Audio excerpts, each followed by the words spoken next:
So, a hearty welcome to all of you. It's a pleasure to welcome you here for the IMWK Research Talk of the Institute for Media, Wisdom and Knowledge, IMWK at the University of Augsburg. And we are here at a special place. We are here at the Medienlabor of the University of Augsburg. So first of all, a huge thank you to Mr. Bieler and all of his team to make this happen. And the topic of this research talk is Media and Democracy in Europe, a discussion of current challenges and threats.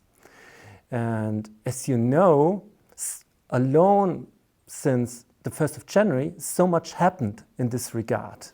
There are numerous events happening since then. Yeah? For example, the change of the moderation rules of the big platforms of Facebook and Instagram and so on. So that's why we are very happy to have the honor of 3 guests to discussing it. And let me introduce to you our guests. First of all is Grüne, University of Erfurt. She works there as a senior lecturer and coordinator of the bachelor and master program there. And she recently, well, not that recently, 2 years ago, she published a book with Kai Hafes on global communication. And we are happy to have her here. And then next to her, there's sitting Nico Carpentier. He's professor for media and communication at the University in Prague, the Charles University. He just published a book on media and democracy. In Europe. And we're very happy to have him here. And last but not least, Tanja Thomas, professor on media with a special notion on transformation of media culture. And she published a lot, for example, on post-migrant societies, about activism and participation in democracy, and she works also on anti-Semitism and communication. And I am Jeffrey Wimmer, professor for media and communication with a special emphasis on mediareality here at the University of Augsburg. We start first with some inputs of our guests and myself, around some minutes. Then we start a discussion, and then we open the discussion to all of you. And we are very eager on your discussion. And I think we have quite an interdisciplinary audience, so that I think fits very well to the topic, media and democracy, which itself is a very complex, contingent thing. And first of all, Nico will start with some input.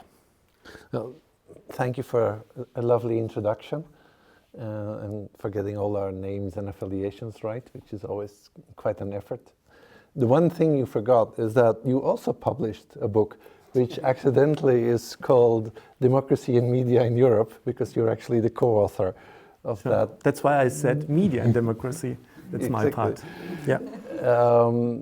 But so this book is sort of a starting point for this conversation, but only a starting point. Yeah.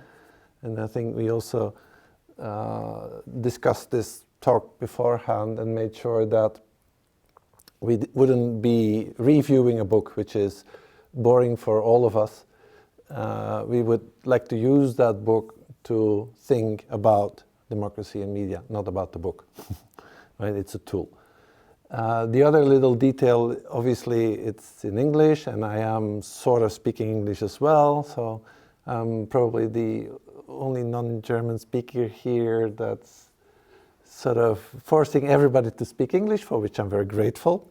I do understand German, so if you want to say something to me that I'm not supposed to hear, then don't use German. I will understand you. What I want to do as sort of an opening statement is talk a bit about the basic ideas behind the book.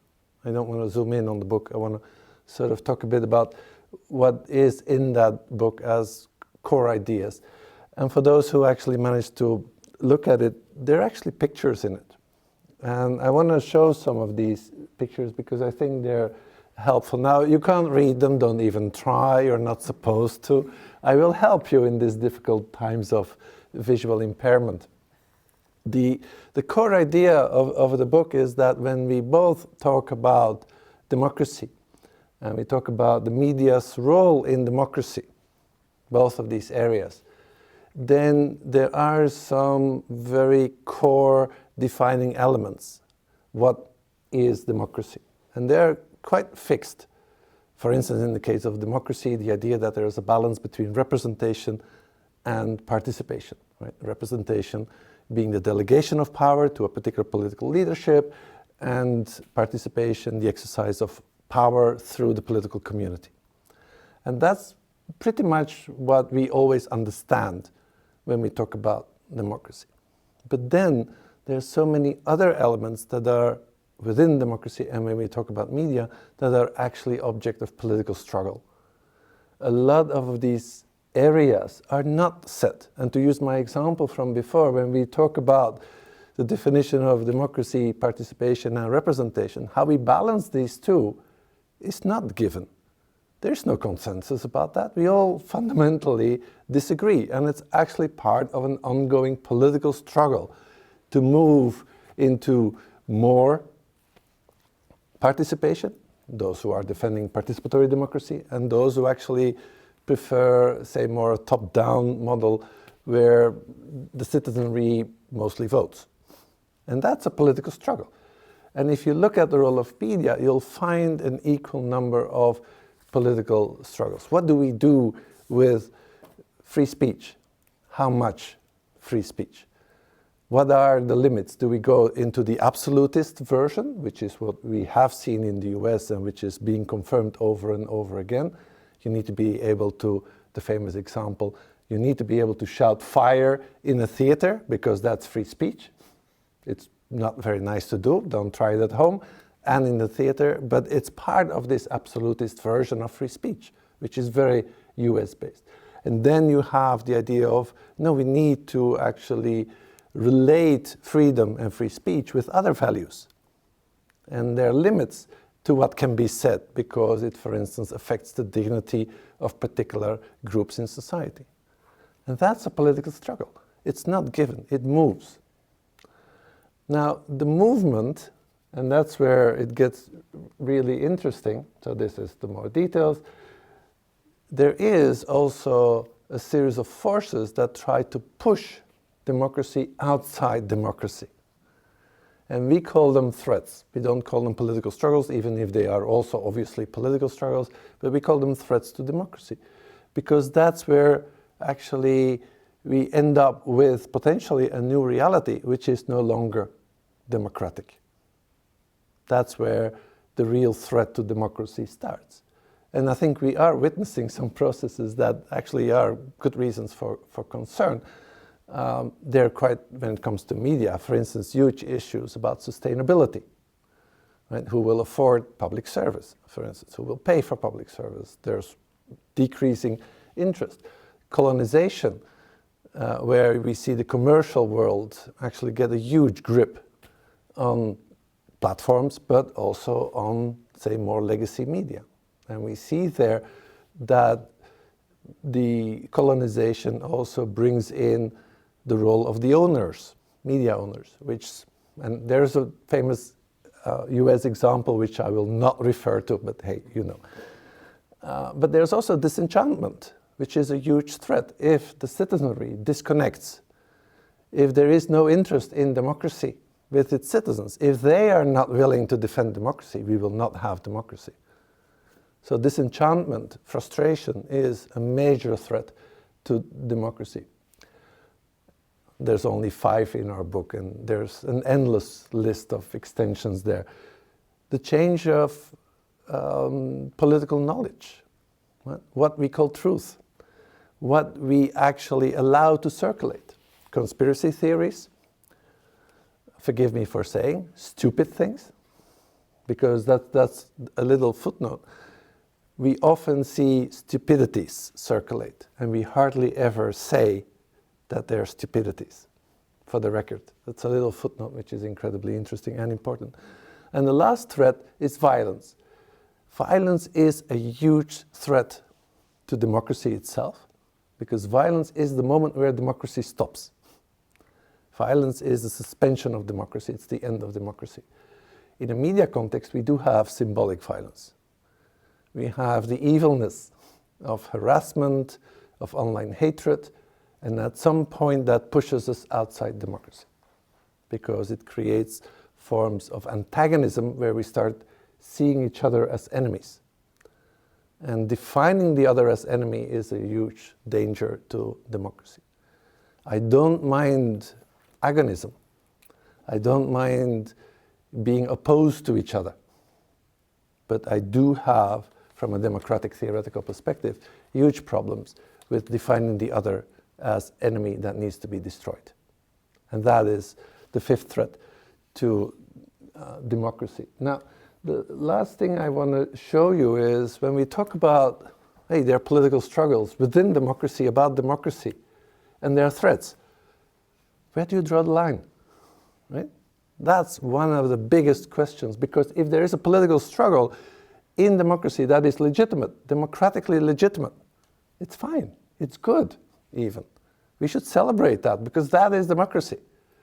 But at what point do we shift into the threat? At what point is too much? Where is the threat starting and where is the political struggle in our definition ending? And that is what we're actually struggling with nowadays. When do we have to say this is simply not acceptable from a democratic perspective? And that is one, I think, one of the biggest questions that we raise. We can't answer it because there's quite a lot of work to be done on that relationship, but that might be part of the discussion. Then, easier said than done, right? It's like what to do. What are the strategies? What to do with this? It's great to do an analysis. We love writing books. Great. What to do with them? And there, and again, there are two areas that I want to flesh out, and then I'll shut up and leave the floor to the others. We often think, when it comes to strategies, we think about the state, what the regulatory system should do, what government should do. They should protect us. True, I agree to some extent. I agree because there are relevant regulatory initiatives. We can strengthen public service, we can strengthen community media, by the way, which we tend to forget. We can have all sorts of limitations on media concentration. We can prevent circulation of some harmful ideas, limiting online hatred, for instance. We can do that. That's a regulatory framework that is more or less possible. The problem is that we've been staring at the state as the ultimate solution. And I think that is where the problem begins. There is a collective responsibility. There is the citizens themselves that need to become activated in protecting democracy. Otherwise, there is no use of having democracy. Without the citizenry, without the political community, there is no democracy. And there are also areas, simply the, forgive me for the French, it's a Foucault statement, the mettre en discours, to make it public, to discuss about democracy itself, is something we haven't been doing sufficiently. We haven't been developing democratic approaches to contemporary problems. We haven't managed, we were talking about that yesterday, we haven't managed to have a discourse of care, a discourse of belonging, a discourse of cohesion circulate sufficiently. We don't have answers to a number of discourses that are actually posing threats to democracy. We don't have the democratic discourses that can counter that. That's one area where there is a collective cultural responsibility. I think the other area which gets really fascinating is the creation of participatory ethics. We all go online, we all do stupid things. Maybe when we do so, we should think again. Maybe when others do so, we should tell them. And for that, we need a much stronger ethics of not just online participation, but an ethics of participation. To speak also means to have a responsibility for what you say. And that's an ethical process that we need to strengthen. And finally, maybe, and that comes back to this item on stupidity, maybe we should defend truth much more explicitly. We have a role there. And that's also in academia, where we stand up and once in a while we have to say, this is nonsense. This just doesn't make sense. It's not consistent with any knowledge, and it shouldn't be considered to be knowledge. It's a position, it's a statement, it's not knowledge. We have a role there to protect knowledge through the logics of truth, however complicated that is. And to end up with the mettre en discours, just one example, this is a film poster. The film is now being made, and it's called Constructions of Democracy. And it's maybe our little contribution to discussing mettre en discours, what is democracy and how does it work? Because we haven't been communicating enough. This film is actually being produced together with the Indonesian community in Prague. So it's quite a multicultural setup, and it will be in the cinemas near you soon. Online, that means, at some point. And you're welcome to watch, but this is not necessarily, well, there is a narcissistic element in what I say, but it's also an invitation to start speaking, all of us. And I think that when it comes to the threats and challenges towards democracy, we have a responsibility to speak and to defend and to protect. That's the introduction. Thank you. Chair? Perfectly in time. Thank you very much, Nico. We will put the questions afterwards. So the next input will be by Tanja. Yes, thanks first of all for the invitation and for having me here today. And also Nico said we shouldn't dive into the book too much in detail. I mean, the invitation made me reading it very closely, and it was very nice to have it in my hands because I was just about preparing a panel discussion with journalists. We do have a new established research center on the far right in Tübingen, and we started last term to have a lecture series, and I proposed to have some journalists and a professor of journalism studies for one of the panel discussions. And while reading your book, it was really helpful and gave me a lot of food for thought with regards to my questions. Because you can see, I thought I will start, and I did, start with some references of what's going on right now. I mean, we see Elon Musk giving initiating a dialogue with Alice Weidel on X. He is in one of the biggest newspapers, Welt am Sonntag, to give advice to the voters. He is giving the Hitler salute. And then it was an interesting starting point for the discussion, and Nico mentioned it, on the threats to democracy, the colonization of the public sphere, the transforming of the political knowledge, the symbolic violence and polarization. Because one of the journalists, for instance, she is writing for Der Spiegel, and by the way, she receives attacks on an everyday basis as a journalist. And she told me, well, they had a lot of discussion about how to report on the Hitler salute by Musk. Should they do it or not? Because she told me, and she recommended a newspaper article in the Zeit with the title, "A Hitler salute is a Hitler salute is a Hitler salute." You can read Gertrude Stein there if you like. You don't have to, but it's a well-written article because it says, well, we do have to report because it's really a caesura that somebody, a tech millionaire who is in some kind of responsibilities in the government in the US and at the same time has so much power on digital media, is showing the Hitler salute. We have to report on that. And on the other way, it plays into the attention economy he is trying to use. and he uses it successfully. And on the other hand, we have to show that there is something changing in the discourse. There is a change in what is sayable.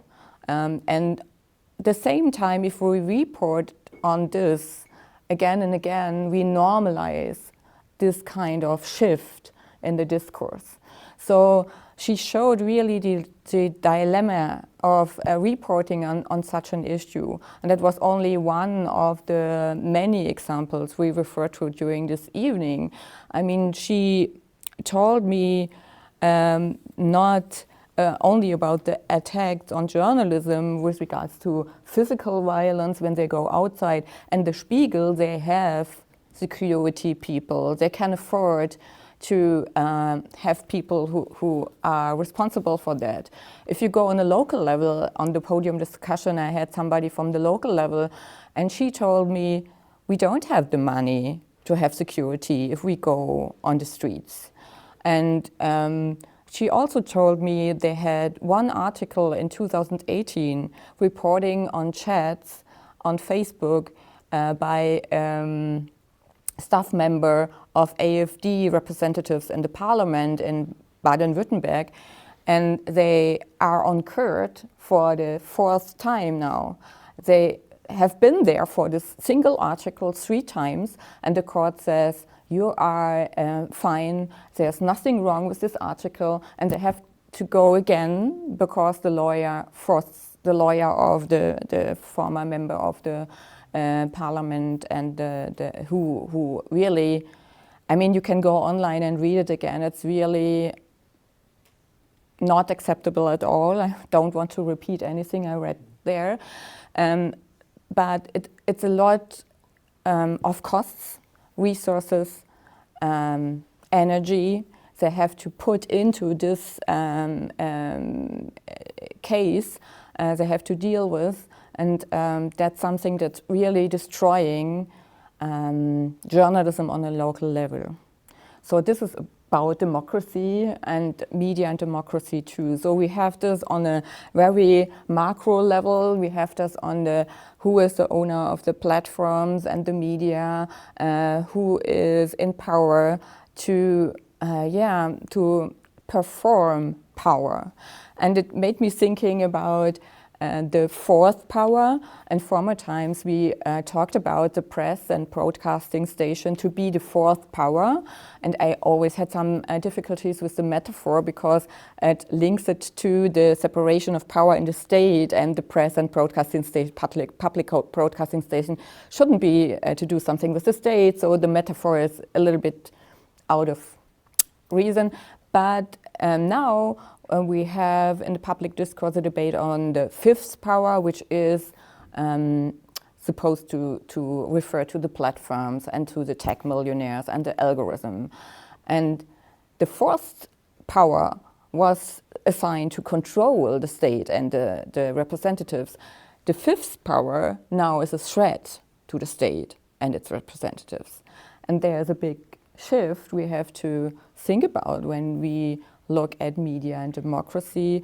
And I was wondering, how can we, as you already said, how can we create new spaces for debate and discourses and so on, which are not too much regulated. I mean, there are a lot of ideas how to regulate, not only on a political level, on a transnational level, but also on a very practical level. I talked to people who are doing research on the regulation of platforms, and they suggested to have certificates for accounts that promise to organize democratic discourse, and then to force on a political level the platforms to give them privileged appearance with this certificate accounts. That would be an idea, but sometimes I think is it only a very helpless academic idea?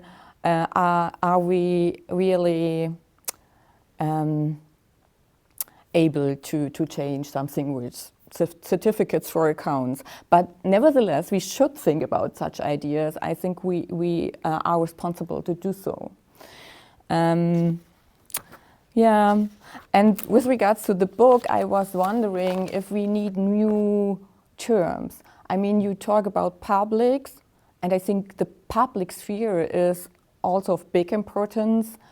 When I think about media and democracy, I always think about the public sphere, because the public sphere is the sphere where we dispute about what's legitimate and what's not.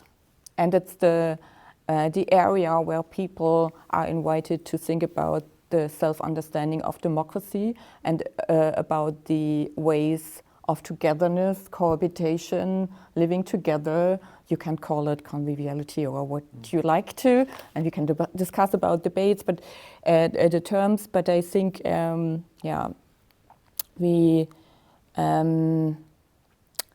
we have to think about the public sphere more precisely, and that the far right, for instance, is adapting the ideas of the public sphere. They are colonizing the public sphere, as you said. And I read a paper just recently because I was invited to write on counterpublics, and we are very much used to think of counterpublics as emancipatory. But now we have counterpublics who are authoritarian, regressive, neo-reactionary, something like that. And maybe we should go to the public discourse and call it, maybe there is a suggestion to call it defensive public, which is not convincing intuitively, I think. But these colleagues argue that defensive publics are the authoritarian publics who want to go back to white supremacy, patriarchy, and they want to defend this kind of power regimes.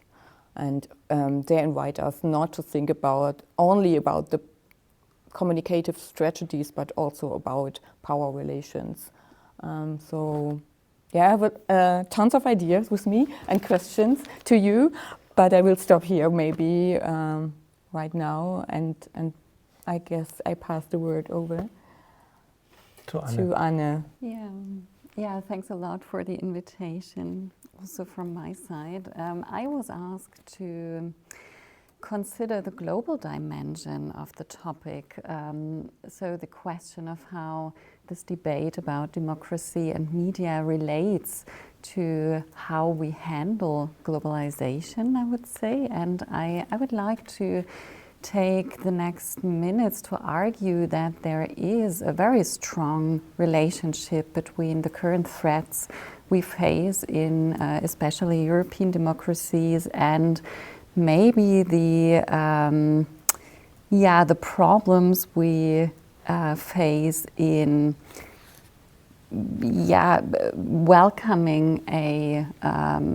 welcoming global communication and a more global understanding of the world. So maybe to start with, I totally agree when reading the book with this very core idea that democracy is not stable. So of course, it has to be relearned, not only in the field of the systems, but also in the field of life words, everyday life words. That's something I'm interested in. So therefore, the question is, how can we achieve a kind of resilient, democratic, cultural underpinning in societies? How can we achieve this kind of handling difference, handling plurality also on an everyday level, and to stick to human rights in our everyday life, which I see as a very core idea of democratic togetherness.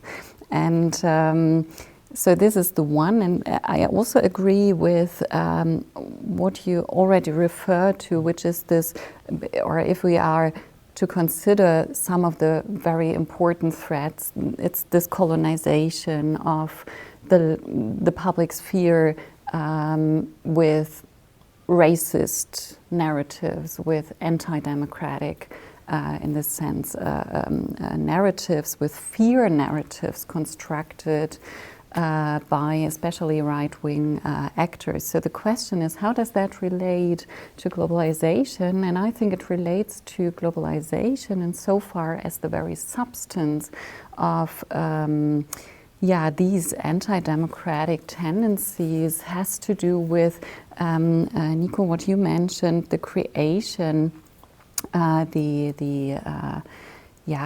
creation of this fear narrative of the global other, the enemy, and you already mentioned it. So if we construct an idea of the other as an enemy, then we leave the ground of democratic coherence. So therefore, but how is that related to globalization now? In our book, you mentioned it, we discussed a lot this observation that although with the beginning of maybe the 2000s, we've seen a boom in globalization discourse in our society, so we have welcomed globalization, everything is connected, etc. However, as we now recognize, this was never really true. So global communication was not a reality as maybe some of the euphorics have thought about in the beginning. And today we see that we probably, and I'm talking here about the European standpoint, have not culturally digested globalization so far.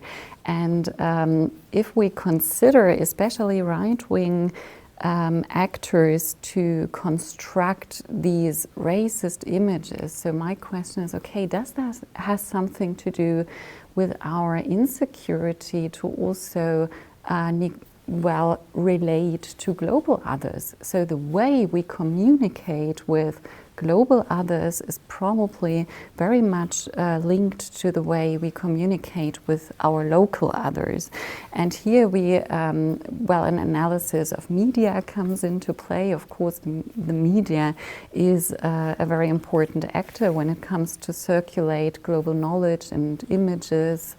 And what we have seen in recent years, over the recent years in academia, is that media did not always play a perfect role when transferring the word to us, and so we see a lot of stereotypical coverage still. We see a lot of selective, a lot of stereotypical news about the world, a huge gap of global life words, for example. So I can make a whole list of these, let's say, failures in transporting a kind of global outlook in the media. And I think in these days we see that this failure probably to not being interested in the word so much, to not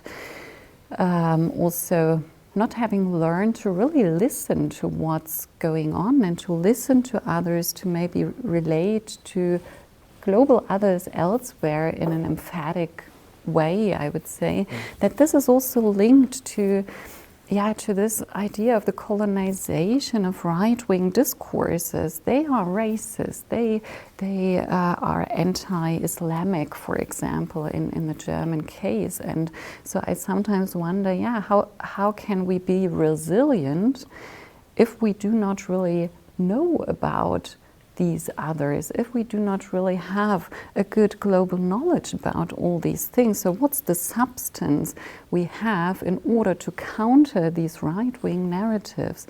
We might have values, but we probably also lack a lot of knowledge and a lot of relationships with these various life words. So I think, Nico, you mentioned the participatory ethics, and maybe it is my starting point to also ask whether we should reconsider a cosmopolitan ethics, which is very much part of, to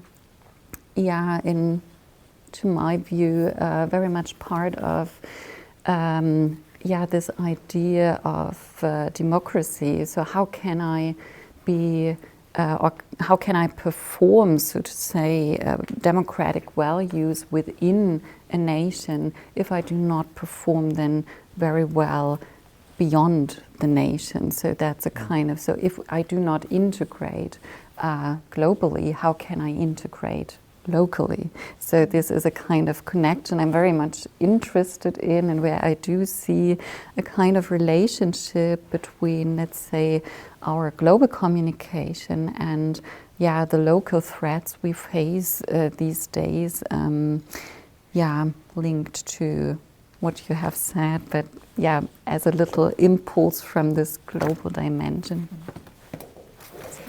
Thank you very much. Maybe I stop here for the moment. Thank you very much. So I will add some or two perspectives in the next 5 minutes or so, and then we open the discussion. I will start with a quote, and this quote will be 29 years next February, 8th of February. John Barry Barlow, one of the founders of the Electronic Frontier Foundation, said in his declaration on the independence of the cyberspace he did at Davos, you know this place, just last week, there happened the big conference, and he said, "Governments of the industrial world, you old giants of flesh and steel, I come from cyberspace, the new home of mind, on behalf of the future, I ask you of the past to leave us alone. You're not welcome among us. You have no sovereignty where we gather."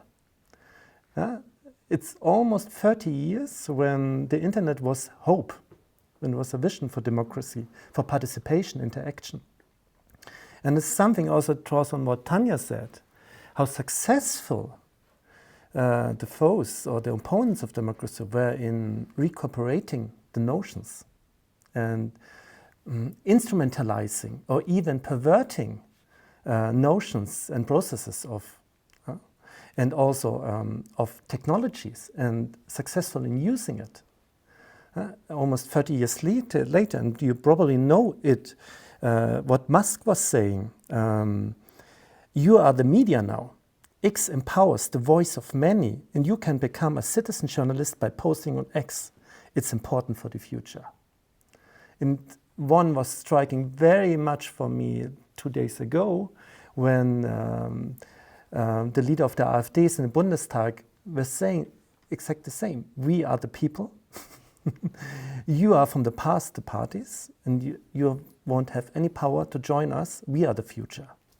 And then you see what happened in 30 years. And why is that? That's not only technology change, it's not only political change, it's also change of how do we perceive it.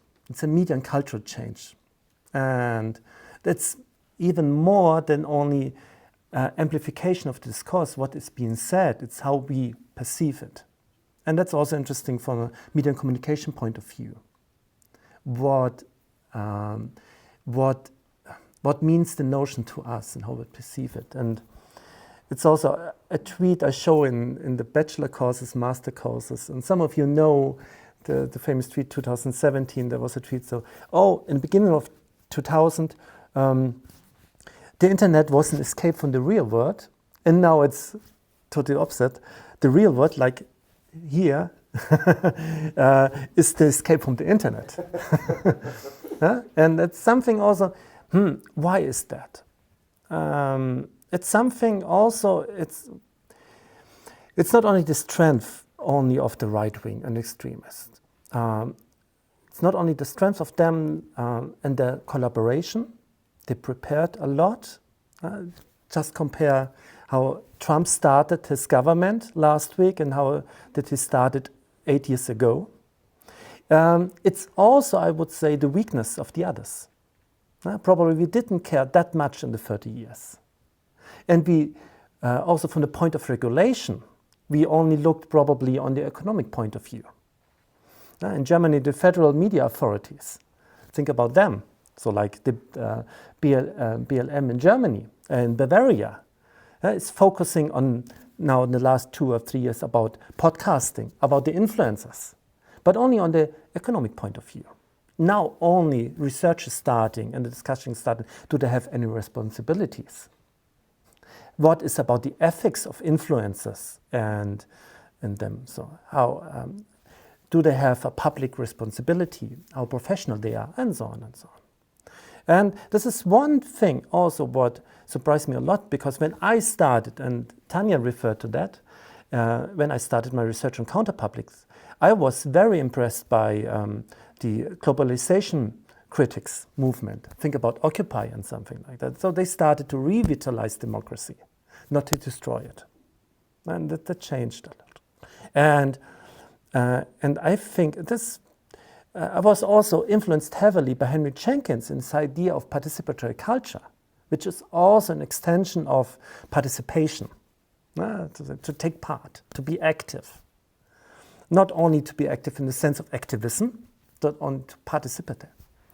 And this is something striking me. It's another citation. It's, I think, 2 days old, by Carolina Levitt, the speaker of Trump. And she said, "We encourage anyone in this country, whether you are a TikTok content creator, a blogger, a podcaster, if you're producing legitimate news content, no matter the medium, you will be allowed to apply for press credentials to this White House."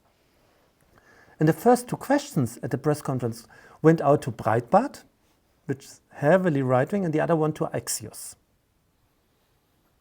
And the other, what we would consider legitimate, they had to fight for the audience. And it's also, I think, we should also discuss about the power of the audience. The audience has the power to think about it. But it means active, literate audience who takes care and something like that. So, and I want to expand what Tanja said about the notions. It's not only about democracy, it's about also alternative. It's not only about counterpublic sphere, it's about interactivity, it's about community. And that struck me a lot this week in one course. We were discussing strategies for Instagram accounts. And then one of the students said to me, "Yeah, I want to build a community from the bottom up." And I asked her, "What is community for you?" "Oh, it's a good question. Never thought about that." So, yeah, how do you do a community on the, if you link each other and then put a heart on it. I said, It's not what when I started doing research, what I thought it's a community. And I think we have to develop notions of what means community and audience for us. Because if you don't think about it and precisely define it, the others will define it for us. We had a discussion in the seminar about what means the people. And there are specific notions here now in Germany to say it's not the people, it's the Volk, das Volk again. And it's not a very good notion. And so on. Yeah. This is one thing. And one another add. We talked about the global perspective. And we should also emphasize, because it's also now the question right now in Germany, if we talk about the migration policy, what does this mean for Europe? Not only for our Volk and for our nation, but not for the global perspective, what does this mean for Europe? And this is something Kurt Emhoff, sociologist, communication scientist from Switzerland, pointed out very rightly almost 10 years ago. He said, "We are very concerned with national media regulation. And we are very concerned with eyelid media on national level." We talked about Spiegel, Zeit, and so on. But how is it with eyelid media on the European level? It's hard to think that we have something like Süddeutsche Zeitung or the Guardian on a European level. Transnational media, which are supported by a diverse and transnational journalist collective or something like that, an audience. I like to watch Arte, but it's binational between Germany and France. And the share of the audience is only 1.5 or something like that. But other things are not out there. Democracy supporting, or not that many. And I'm just only talking about the media thing, and now only the discussion starts to think about a European platform, European social media or something like that. We should have talked about that 20 years ago. Now it's too late probably. But we could think about, I don't know, European space of virtual reality and something like that, augmented reality. I'll help you. So, yeah. Do I have more time? No, I think it's fine. No? That's one time. Okay, then just the third thing, because it's also one thing. It's about, we talked about empathy and about feelings. Now we're talking about notions. I were talking about European level in the place. It's about notion, and something that struck me also, and it's very important for research, and we turn in our discussion also to empirical research, is about the people are feeling it and experiencing it. It's not only objectively they say, now some people are using the other terms. Because if you're doing field projects, and we ask the people, how do you perceive it, make sense of it? That's something also quite interesting. And for me, which was very striking, it's almost 10 or 15 years ago, in the Bundespressekonferenz in Berlin, Frauke Petri was asked. You know Frauke Petri, the former chairperson of the AfD, and she was asked by journalists and said, would you conceive yourself as extremist? And she already got tears and said, no. And it was really heartfully and truthfully. And she said, no, I'm the only Democrat left here. And all the others aren't. And that's, from an empirical point of view, and if you're doing qualitative research, very interesting how the people, it's not only, I was talking about instrumentalization and about, but some people are really feeling it. And that's something also what brings us in some conflicts, how to get along with that and say, from the symbolic intellectualism, and say, you want to understand, you not only want to explain it, how they feel, you want to understand it, and how you get along with that from a scientific point of view. And that also has some practical implications, how you can change that. Make sense of that. So, thank you very much for your attention. Now we get to the discussion round. And I prepared one question or two, depends on that, and then we open. Then maybe 3 or 4. And I will start with the first one, and we talked a lot about now about challenges and threats.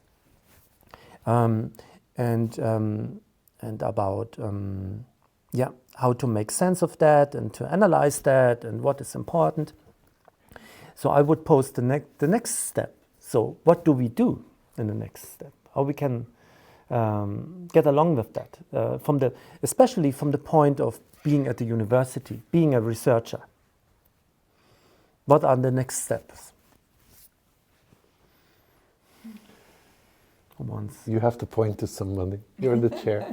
So Nico, please. Yeah, I knew that would backfire. Immediately. Yeah. But I can trust you. I think what to be done is, of course, a famous question that has had many good and wrong answers. Yes. And there's not one recipe. But I would argue, and you'll have to forgive me, but I'm very Gramscian in this perspective. So what Antonio Gramsci has been writing about is how to create alliances. The radical right has read Gramsci very, very well. They're applying every little idea of Gramsci. When it comes to cultural hegemony, it's Gramsci. And for the record, right, Gramsci was an Italian Marxist, so there's a bit of interesting contradiction there. But I actually agree with the strategy that Gramsci created, and that's creating alliances. And that also puts, I think, a responsibility of academics, of reaching out. And what I think we need, I said this before, is a coalition of the democratic willing. And I think academics can be part of that. But we should not control it, we should not create it, we should be part of it. And you know the famous coalition of the willing that was used in very different contexts, right? That was used to go to war in Iraq. So I would like to pervert that idea and make it into the coalition of the democratic willing. Because I think we need to have democratic forces join hands. Not to have a total agreement over the left and right wing axis, not to sort of win that struggle, and not to convince any right-wing democratic nationalists, which is a legitimate discourse in a democratic context. I'm not, but that's not the point. We need to reach out, and in philosophical terms, it's sometimes called a chain of equivalence.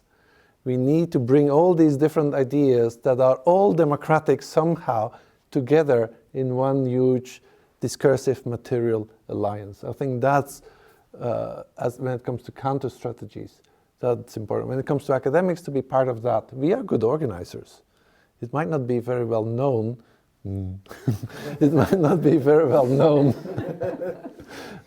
But we actually do know how to organize, because we have to engage in so many things that involve organization. We have to use these skills to also bring people together in this democratic coalition of the democratic willing. That's one thing. The second thing, and I only have two. I will not do, Jeffrey, your thing. Do I have time for a third? Just two things. The second thing is, maybe also academics should become more than academics. We have been restricting ourselves to academia still too much. And the automatic reflex is, oh, there's a problem, let's write. Great. It's important to actually put ideas on paper. I will not oppose writing. Maybe we can do a bit more. Maybe we can help to organize. Maybe we can communicate differently. I've been working as an artist. So I use art as a tool of developing ideas and communicating them. I reach other audiences. Maybe not everybody. Art is not necessarily that sort of far-reaching. But it is about moving away from the exclusive fixed identity of the academic and to start thinking about other identities combined with the identity of the academic, not replacing them. And I use the AAA model for that, which is academic, artist, and activist. We can be all three. And that is, I think, a huge step for academics. And I think it's only a number of people that are willing to do that, can do that. But if we want to take some societal responsibility, we have to do what we do well as academics, but we have to do more.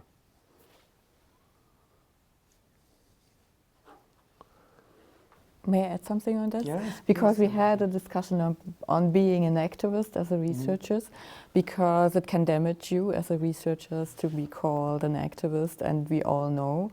And luckily, we are in a position of professors, so I always think I have to ensure myself I am free. I can do whatever I like, and I can choose my topics and work on it and talk about it because I'm safe.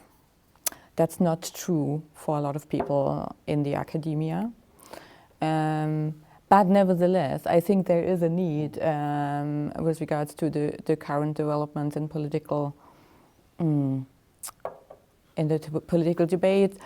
But I was thinking, can we maybe find another term, or we can stick with it, but to reframe this, because I was thinking about the debates with the journalists, and we talked about the repoliticization of journalism. What does it mean? Not to call yourself neutral or objective, but to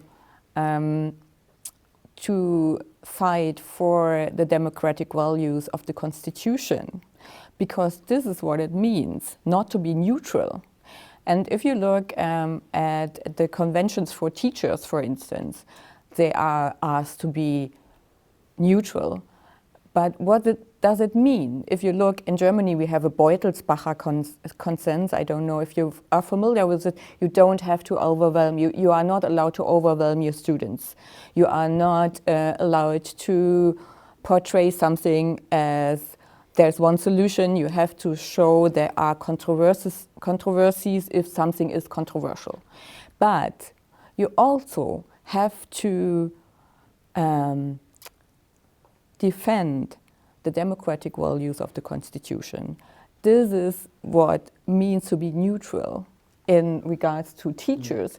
And if we can say neutrality with regards to journalism or research doesn't mean that we have to always emphasize that we are objective or neutral, but we have to take a stance.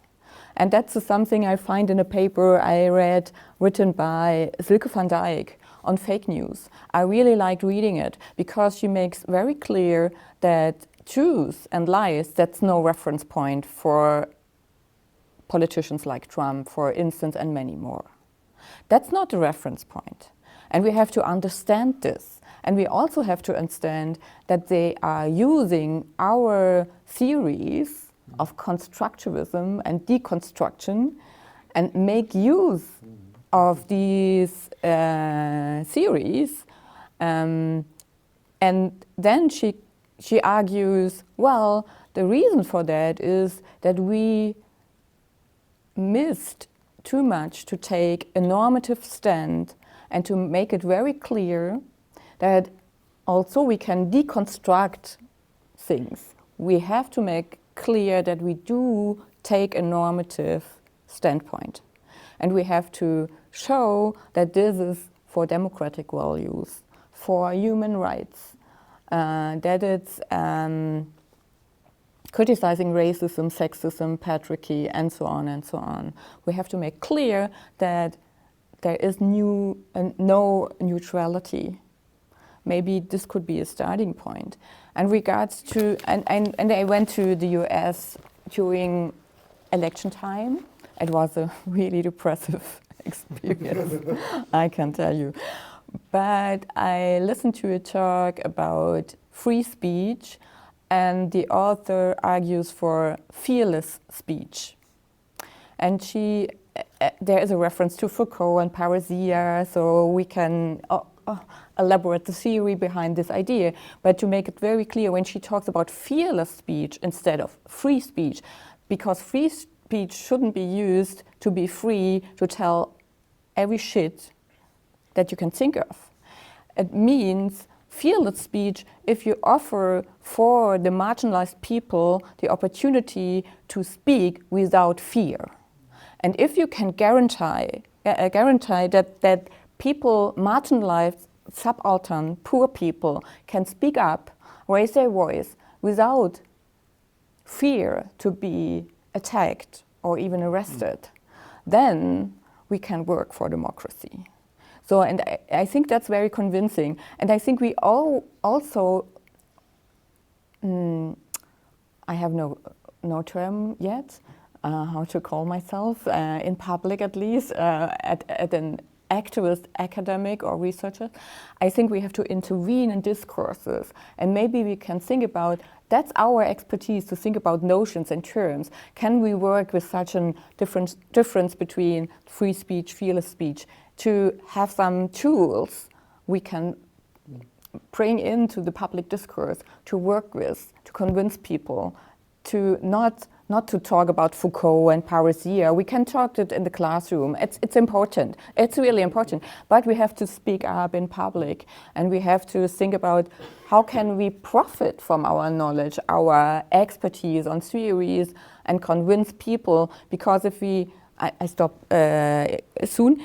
If I think about the petitions that are written now by academics, I can read it on pads. We are thinking about how to intervene in the public discourse right now from researchers' sites.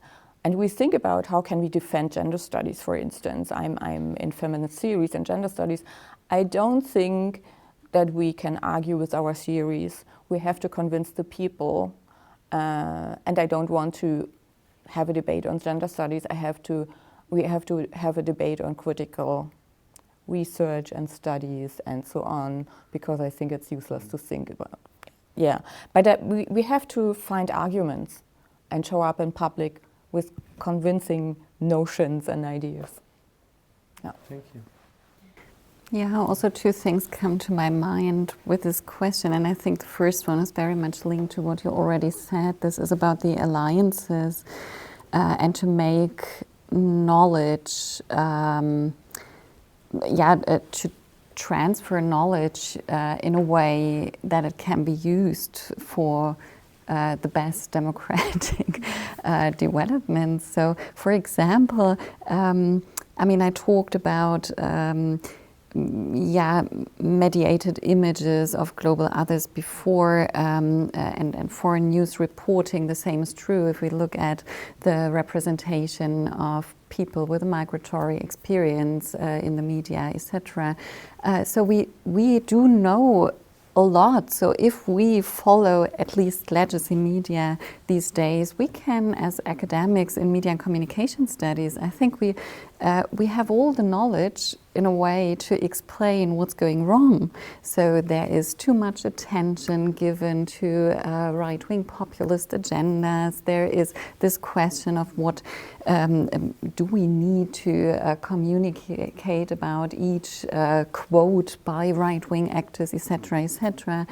We know about misrepresentations in the media. So how can we better find a better way to to also exchange with those on the ground, exchange with journalistic systems, exchange with, that's what I think you mean, to build a relationship between these societal systems, so that they can better benefit from these also academic experience. So probably it's a part of the story is maybe the academic failure of communicating knowledge. Of course, we can do better always to transport knowledge. However, it's also probably, I wouldn't only talk about academics' failures here. It's also, about politicians and media to listen to what experts have to say, to better listen, to have a dialogue, between academia and society. I don't have an answer of how to do that, but that's a kind of observation that I have, and that links very much to what you've said. And there is another point, the second point, and this is probably much more linked to what I said earlier about this question of which kind of knowledge we produce and which kind of substance we are talking about, also phenomena we are talking about. And well, with my background in global communication, of course, I would also strengthen this very idea to internationalize academia at this point. I mean, we have a discussion right now in the German Media and Communication Association about how to cosmopolitanize knowledge production. So are we really interested as academics in, so to say, the right things? Are we? I mean, we often focus on media-centric communication phenomena, so that's probably one thing. Is it okay to always analyze social media, hate speech, etc., or shouldn't we also look at maybe the non-mediated realm of public discourses? What does happen in everyday life words? How can we give a voice as academics to those not heard, to those not having all these attentions online, for example? So this is maybe something, and also what I earlier said, do we have enough knowledge about what's going on elsewhere? How can we probably better benefit from international comparisons?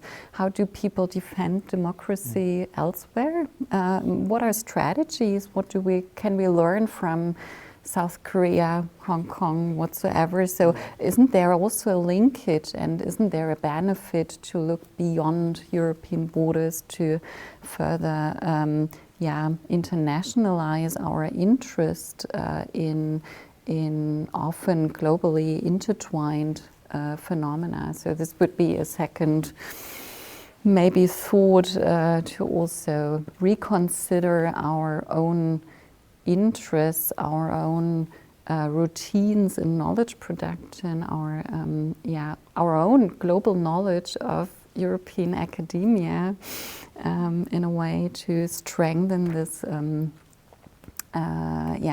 strengthen a more cosmopolitan and democratic, plural knowledge production. Thank you very much for all of you. So now I think it's a great time to open it up. So the microphone is here in the second row. Questions, comments, please. So thank you very much. Take the microphone, please. Oh. Thank you. Thank you very much for sharing those great ideas with us. I have a question referring to the idea of absolute free speech versus limits of free speech, because we have a current discussion here in Germany about the term remigration, and so some newspapers reported about it and said this wouldn't be possible some years ago to use this term as it is used today. And I wondered about the role of media in this process, that it is possible now, but wasn't possible 4 years ago. Thank you. That's a good question.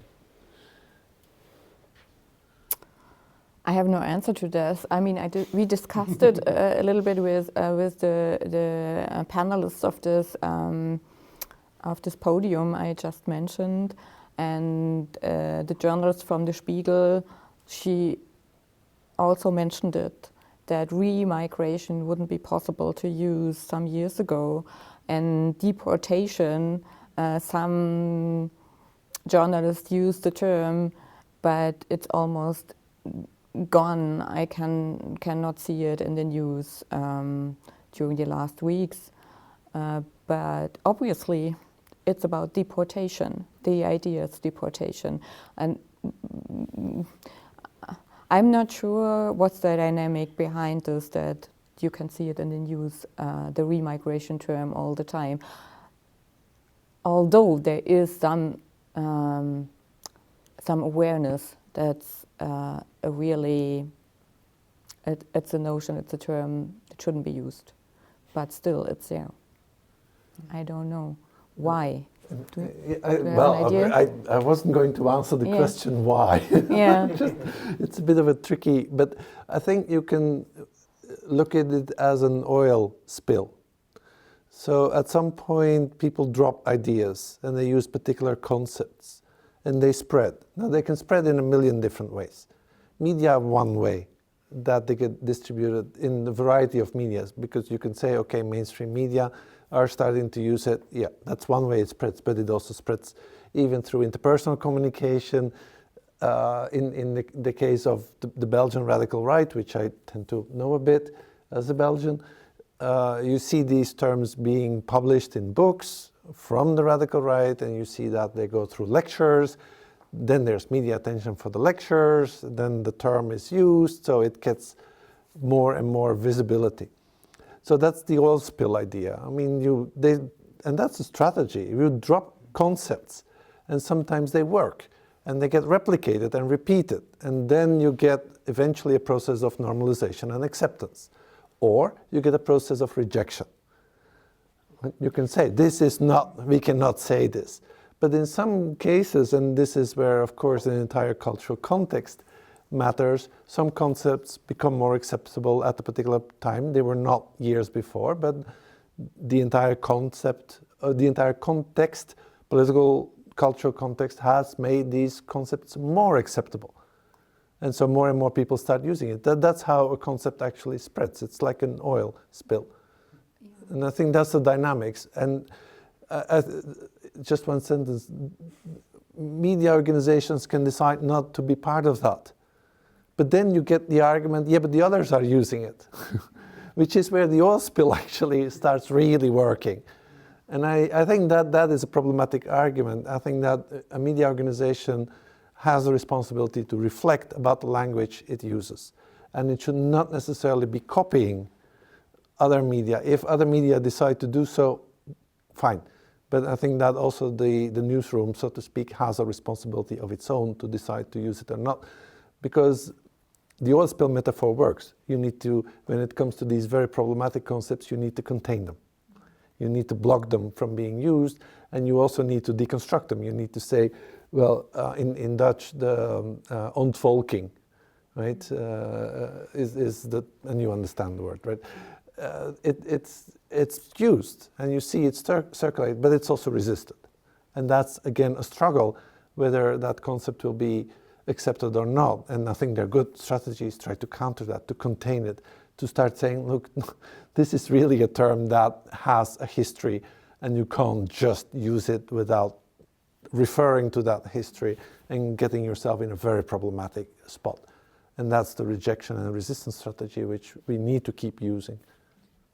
Yeah, I think it also leads us to debate maybe journalism ethics these days in terms of democratic, you mentioned the neutrality idea, so I don't have empirical evidence or enough empirical evidence, but I would argue that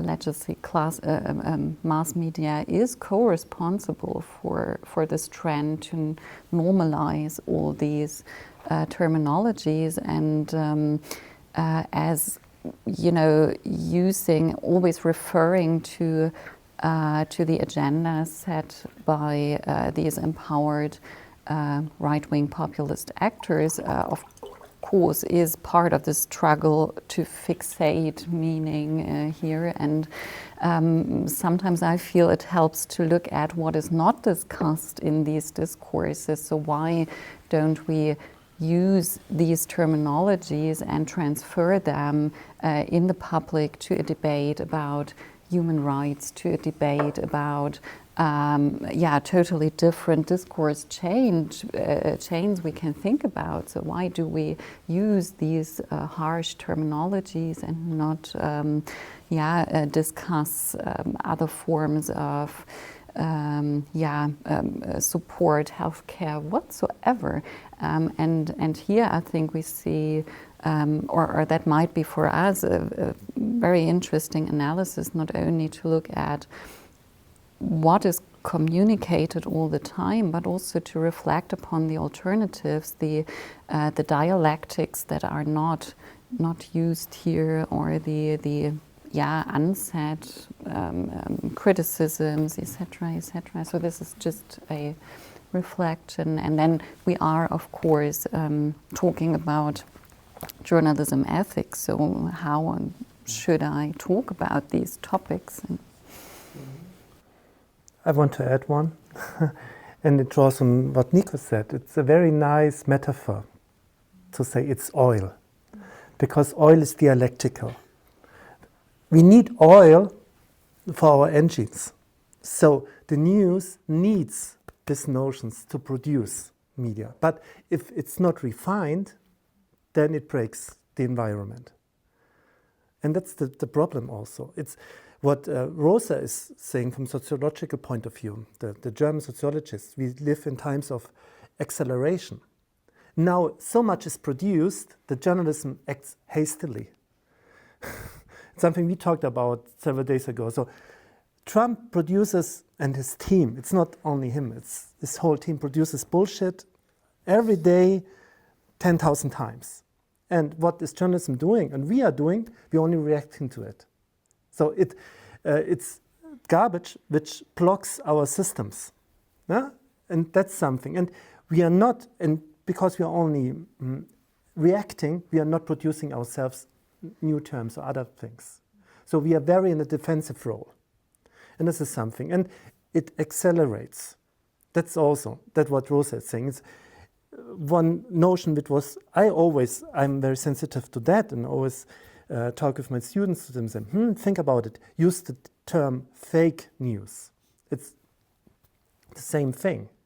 And now we are using it, not only journalists, using the scientists themselves, and we should always put that it's fake news. But misinformation, disinformation, blah, blah, blah, propaganda is much better wording probably. And now the notions are popping up, and we are not able to reflect it, proceed it, and then probably also new technology comes in. Probably AI would help us to deconstruct it and produce other things, or not. I don't know. But the complexity is much more. And this is one thing. And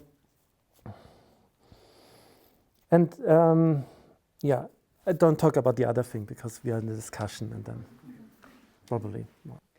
I've one question regarding the regulatory measures on social media that you mentioned in your book. Because shortly after Trump was elected, Mark Zuckerberg had this statement where he said he will reduce the regulatory measures. And I remember thinking when I heard that statement, he's just using that as an excuse to avoid the wrath and the revenge of Trump. But my question would be, what's your opinion on this regulatory measures on social media? Has it actually gone too far in the last years, as he mentions? Is there a truth or some truth behind it? Or was it, like my first impression, just an excuse to get along with the new leaders, the political leaders? There are a couple of things. One is the bigger picture, because you need to distinguish between what is called regulation and self-regulation, right? So what we often see is that most democratic states are very careful to over-regulate, and they push towards media self-regulation. The idea is not to enforce, but to at least have media organizations regulate themselves. And we've actually seen a lot of self-regulation. Now, the problem with self-regulation is that it might fail, that it might not go far enough. And that's where you need government or state regulation to counter and deal with the gaps that self-regulation leads. That's the bigger picture. I think, for instance, the European Union has realized that self-regulation is not working and has become, with the different recent acts, has become much stronger in intervening. And that's the regulatory dimension that I was talking about. Now, to go to your question, I think that if you look at what Facebook has been doing, is that still a lot of deeply problematic statements managed to go through. I think that's the analysis. So the argument that, well, we pushed it too far, I see little evidence. I think actually, especially, I mean, you can have a discussion about moderation in the English language, but especially the other languages, there was a complete problematic situation when you looked what started to circulate. So whatever interventions, whatever models Facebook used, they were insufficient. And now to use the argument we overdid it is cynical. So, and I think there's a bigger story there, and forgive me for that. We need to understand that communication can be instrumentalist, that it can be strategic, that people make statements to hide things, to cloak, to actually cover up business strategies or political strategies. So what somebody says, great, it's a statement. And I think we need to scrutinize it and see what motivations are, what's behind that. And there's an old concept from political communication that we stopped using for some strange reason, which is spinning. The idea that you spin a message to fit into your own interest, which has been used as a propaganda strategy. We see the same spinning happening all along these debates. And we don't label it spinning anymore, which I find fascinating, because this is pure spinning. This is coming up with a set of arguments that make no sense whatsoever, because they're totally at odds with the interest of the person speaking. And that we need to analyze. That's what we need to say. Houston, we have a problem here. Yeah, may I add to this, because from a feminist standpoint, Zuckerberg's comment on... Sorry, yeah. Yes, on femininity, too much femininity in companies, and the reinforcement of masculinities. I mean, this is the framework I touched upon when I said the idea of cries, to call a defensive publics, to show and to give some emphasis that this is a reinforcement of power hierarchies that refer to white supremacies and patriarchy and so on and so on. And that's, I mean, that's crazy, and I always, in the mornings, I think I'm not speechless anymore, but again and again this happened. And if I look at the decision-making processes today, this hour, I guess it's going on right now, they have another voting with regards to restrictive asylum and migration policies, and I'm shocked again and again. But nevertheless, we have to become louder, to create alliances and to show solidarity to the ones who are not in this kind of privileged positions we are as academics and researchers. Yeah. I have another question, if it's okay. Sure. So I was also thinking about polarization and the role of the media, because I was at a conference last week and it was about stereotypes and discrimination and stuff like that, and all the presenters talked a lot about us and the others and about in-groups and out-groups. And so I wondered if our discussions about us and the others and its presentation in the media, if they deepen polarization, or if we can do something, and if yes, what, against that polarization tendencies for collective responsibilities in a more integrative sense.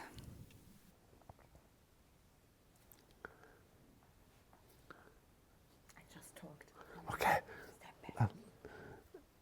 There's a footnote about polarization, because it's a very tricky concept, and I think it's not about differences of opinion, because often that gets conflated.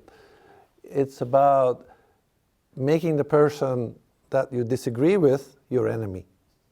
Right? There's a component of antagonism in there, and I think that probably antagonization is a better concept than polarization, but that's a footnote. But it's important to keep in mind, like, okay, it's about labeling, defining the others as enemy.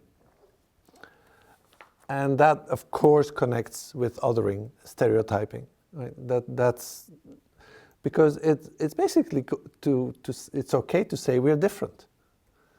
But when the other becomes the enemy, then we're in trouble. Then we're ethically on very, very problematic areas, and that is at the European level, but also at the global level. We're really good at labeling others as enemy other. At some point, Zizek was writing about the other neighbor. We can also define the other as our neighbor. The other friend, we can define the other as a friend, as a companion, or we can define them as the self, as part of us. At the cosmopolitan level, at the level of the world, or at the level of a particular nation, national community, whatever. So how we define these others really matters. It's not saying you're different, that's not the issue. It's you're a problem.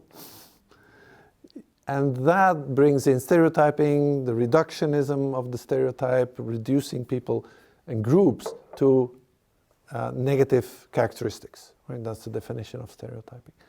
And there, again, media allows to circulate these kinds of othering processes. We're good at it. We have to admit, it's a very tentative, seductive discourse to see the other as a threat, because the other is always different, and difference is not easy to handle. And so I think that the rethinking of what the other is, and in Belgium, I used to live in a district that was mixed Belgian-Moroccan, and then a Jewish component. So it was very hybrid. And of course, people like me enjoyed that, because that diversity is exactly what is provoking. It's not always easy to deal with difference, but it's incredibly charming at the same time, because the challenge makes you a better human. And we've lost that idea. And that's where the problem is. If you simply say, like, we're polarized, it doesn't mean much. The problem is we're defining others as enemy others, and we're forgetting that reaching out to them is actually enriching. That's where I think the problem lies. Yeah, I totally agree. So it's culture of acknowledgement of difference. We seem to forget a little. That's why I also said, why don't we talk about human rights and more dialogue, for example? Yeah, so this dialogic approach, I very much like what the South African colleague Herman Wasserman called the ethics of listening. So we this idea to take everyone, you know, as the acknowledged other whom we talk to. So to establish dialogic, reciprocal relationships, and I think media can help to strengthen these perspectives. I mean, you mentioned it, all this stereotyping, talking about the other. However, we can also ask, okay, how much do we really talk with one another in the media? Who's talking to one another? Who's listening? So it's not just maybe about always strengthening the right to communicate, but also this multicultural right to be heard, right to be understood, right to dialogically interact with one another. So interaction as a principle of cohesion, and therefore. I think it's probably much more linked to forms or debates about media ethics, of how to present societal discourse also in the media. So do we learn that if we follow in the public that everyone is talking about one another, or where are the encounters where we really engage on a dialogic level? So this comes to my mind, although I don't have the perfect strategy at hand to go back to this form of, I mean, in theory it's called differently, tolerance, acknowledgement, forms of, welcoming diversity, difference in a way. In a more inclusive way, as you mentioned, rather than always talking about exclusions, constructing these ideas of in and out groups, you mentioned it, but say, okay, why don't we talk about this plurality and, unity in diversity, so to speak. One of the concepts that's been used in conflict theory is the idea of the contact zone. And I think that is precious in thinking through how to develop these kind of strategies. And of course, for instance, it's a classic example. We have an Erasmus program. It's about bringing people into different parts of Europe. Okay, we started to globalize the Erasmus program so that we can also have people travel to other parts of the world, which is brilliant. But the creation of contact zones is vital. And it's about seeing that the other is not that strange, that the other is different, but the other is a human being with emotions, with problems, with expectations, rights, with all sorts of weird ideas that are just as weird as mine. And seeing that, experiencing that, is what the contact zone offers. And I think that is a key instrument. It's used for conflict transformation, right? So it's used to go for more transitional situations post-war. But it's a precious one. And we can use it in many different contexts to stimulate these kinds of dialogues. Yeah, and I think the academia has to be in touch much more with civil society and the society in the cities. I mean, at least I don't know if it will be a success story, but at my universities we think about, I mean, the city is the university if you go to Tübingen, that's easy. But to get in touch more with the people, because the students, to bring together students, that's one idea. But to realize we are in a post-migrant societies. We don't have to have the Erasmus students. We have people from different backgrounds in the streets. You can go out, you cannot avoid, and it's a good reality that you cannot avoid. But to find spaces where people can really encounter, that's the problem, I guess. And where they can experience that it's, I do love the term being in common instead of belonging. Being in common, to have common interests, to find there are different challenges in the city we can work on together, and to experience a being in common, which is so much worse for the idea who belongs to the society. So I guess it's, yeah, I mean, we have to start in every place we are working to find these spaces where we can really try to practice being in common. And to see that I don't have to have the same experiences like the other person. We have to share maybe the same analysis for the power structures that position people on different social positions in the society. If we can share the analysis for the reasons for that and the hierarchies, then maybe we can be in solidarity and we can practice solidarity. It's not about attitudes, it's about practice, I guess.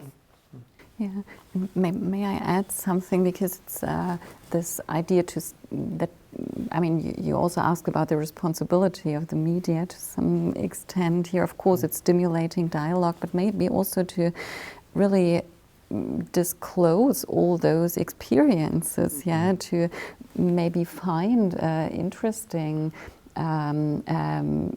experts in our society about a lot of experiences. So we do have, I mean, a lot of people with a migratory experience in their own biography. They are not just migrant others. They are experts, you know. They have huge knowledge we can probably benefit from. So, and that's why I said, let's look at alternative narratives we can provide in order to counter hegemonic discourses. So maybe we need to tell different stories and need to disclose different lived realities, so to get in touch with diverse lived realities in our society. And, yeah. Another question going in a different direction. When we are looking at the platforms, the new tech era we are in, the fifth estate, like it was called in the debate, I don't know who said it, but it's an interesting concept. And when we are looking how to act in this realm and how to act against the disinformation campaigns that are happening there seem to be two main actions that states are putting into. The one would be as resilience and education, and the other is regulation. And regulation is very easy because it doesn't cost anything. You can just say, okay, we're now putting some laws into action, and then something has to happen and they have to regulate now. The other thing is resilience, and that is very expensive, and therefore nothing has happened whatsoever. So everybody's saying, yeah, we need to educate ourselves better, and that's kind of the dilemma we're in. And I would say there is a third option, and that would be to dismantle these platforms and to go back to another state and look at how we can change the public sphere, like we have it now, as an kind of a property of Musk, of Zuckerberg, of all those people. And that's a big problem because, like I said, Musk was talked about here, it is a problem that he has this power. So why don't we are not strong enough to come to this third solution in this way? What has to happen to change it back, or to go even further to a more network internet anymore, or network internet where we are connected together and not by algorithms decided by a couple of people who are not under democracy, or not legitimized democratically. Thank you. Jeffrey, do you want to start? No, you're referring to the idea of, for example, darin, tells it the fifth estate, and and I talked about it in one of my statement that we are probably too late for that, 20 years, so it should be done. And because if we do it like dismantle, then the right wing would say, oh, this is more than censorship, and they brought something. I think it's also not an answer, but it's probably one perspective to bring in the audience perspective, not to think about dismantling means something very hard one. It's something we should think about. Stop using it, or using it in another way, and use other things. So we, in our institute, we had some research seminar about the idea of the Fediverse, and kind of alternative things, using Mastodon instead of X, or using Pixabay just with it. And this was something, it's also part of resilience to literate people and say, okay, there are other things than the so-called social media, and that would empower you, help you, make you much. But it's not only to tell it. So, and then something refers something what some of my colleagues were saying. Okay, putting some context zones that the students can use it and produce it, and also the students act as mediators. Because if the students are using it, then probably the parents are, the relatives are, the friends are, and then step by step. And that's also kind of bottom-up approach.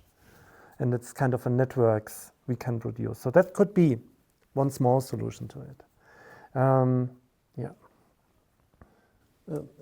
I think in the academic world, at least, but also in other areas, there's been always a strong argumentation in favor of what is called MIL, right? Media and Information Literacy. And we've been defending that for decades. So I'm not going to change my mind. I mean, this is incredibly relevant. How to organize that is another thing. Because then the question is, but what is actually being taught? Right? What do you include in these programs? How do you organize it, but also what content? And that's not that clear. And there's, I think, there was a lot of emphasis in MIL on reception, how to interpret, and not that much on production. How do you communicate yourself in an ethical way? And I think MIL needs to be both, and we've put too much emphasis on reception. For instance, that's the content discussion. The other point you raise is much more tricky, obviously, because there, and we used it in the book, there's the paradox of tolerance. How far, in other words, how much intolerance do you tolerate? And if you start countering intolerance, when do you become intolerant? And if you don't intervene, what then happens with your tolerance? If the intolerant destroy your tolerance, that's the kind of paradox that Popper was talking about. And this is actually one of the biggest dilemmas. When I was referring to, okay, when is it a political struggle and when is it a threat? It's actually the same translation of that paradox. When do you argue that this is acceptable within democracy? This is not. So platforms, when do you say it's legitimately there and we should deal with it, regulate it, but deal with it and accept it? Or it's no longer acceptable and we should ban it? That's a very tricky debate for reasons that Jeffrey argued. But I would again, and to build on what Jeffrey was saying, I think that we need to look at media diversity. I think what we have seen is a concentration of power in a few platforms with little alternatives. We have not seen any public service online platforms that are worthy of that name, right? Public social media, we don't have them. There are attempts from grassroots, the Fediverse, to create them. But we as European societies, we've been quite inactive in creating alternatives that are attractive, pleasant, and fun. Because that's another point we should not forget. Social media are fun. They give pleasure. And there's nothing wrong with pleasure, right? It's good in a society to create systems of pleasure. If the pleasure becomes instrumentalized against democracy, there is a problem.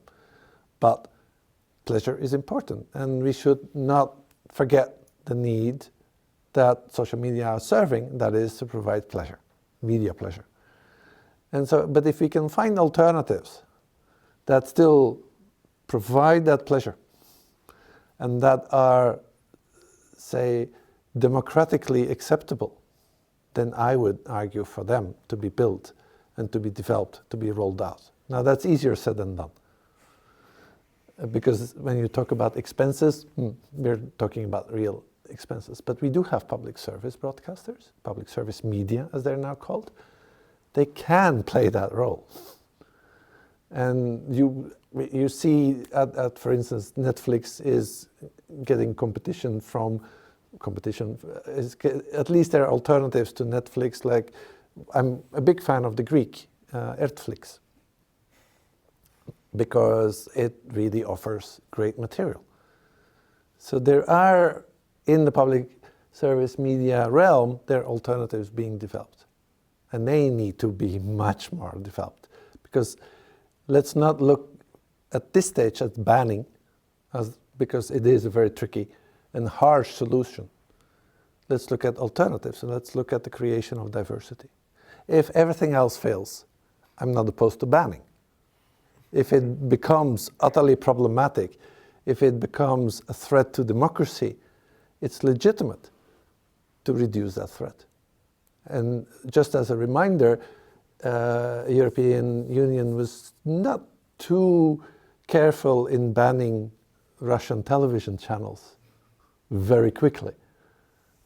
That was debatable, but clearly that decision was taken. So in some cases, there is an argument to be made for a more radical solution. But I think that you have a whole range of options, and building and rolling out diversity would be, at this point in time, still my preferred solution. I would prefer this too, but I think Microphone. I would prefer this too, but I would say the time is ticking, and we're seeing right now, and that's really the point of looking at these platforms as kind of property, and also as a thing that is making capital and money and giving those people more and more power. I'm a bit scared of Musk, but I'm also a bit much more scared of Mark Zuckerberg, because the platforms he has now is also very powerful. And it's looking at him sitting next to Narendra Modi in India and discussing how to discriminate better against Muslims is also very scary. And that's the power there is. And that's, so I don't know, it would be better if we are strong enough to compete and building alternatives. But I don't see that we are on a good foot or good standing in the situation, and we are 20, 30 years too late, maybe. And that's the point I'm making. We kind of have to be realistic in this moment. And I don't see that when we could build up resilience, it would also be possible. But where do we get the money from? It's really the question. Maybe just quickly to defend the EU, because once in a while it's good to do that as well, right? I think that European Parliament did wake up. And we can critique them for being late, yes. But you now see the major shift, and I don't think we really appreciate how huge that shift is, where the idea that media have to be regulated at the EU level and no longer at the national level exclusively, that's a hell of a change. And that was a really, really big reversal in EU policy, and I think a very correct one. And that has opened the door for more initiatives when it comes to creating more media diversity and better regulation, but also financing at the European level a number of projects and supporting public service, for instance. So there are a few opportunities we now have that maybe 10 years ago we didn't have because this shift hadn't been made yet. Your point that we're running out of time, I would half agree, because I don't like the stress of constantly having to respond to American companies. I mean, it's not up to them to decide how we handle our democracies. And we have been staring at the US with fascination and with horror. Maybe we should also be a bit more distant. And I mean, I feel deeply sorry for the American people. They're in a bad situation. And in particular, some of the groups are in a deeply problematic situation. I have the fullest empathy for them. But we should not constantly refer to a radical right-wing regime in the US as our reference point. And I now use it as a complex, not a regime in itself, that also a complex that links up with large media companies, that is becoming this assemblage of political and media power, and military power, by the way. We should not be blinded by that. It is not our constant reference point, because if we do that, if we only look at the USA, right, and America is, even if all of a sudden the Gulf of Mexico is no longer the Gulf of Mexico, right? America is not the same as the USA, but we should be aware of these complexities. There are other countries in the world where we can connect to, where we can get really good examples, and maybe we should stop like being blinded. And literally, we're like rabbits staring at the light bulb of the US, and it's not helping. And I think it's important to understand what is happening in the US. It's important to look at the world.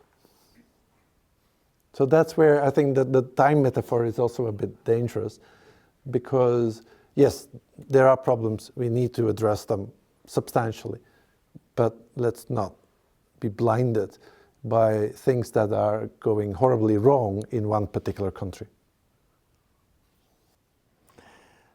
It was very pleasant, it was fun, informative, and time flies so much. So we are more than 50 minutes late. So I'm sorry to end the session.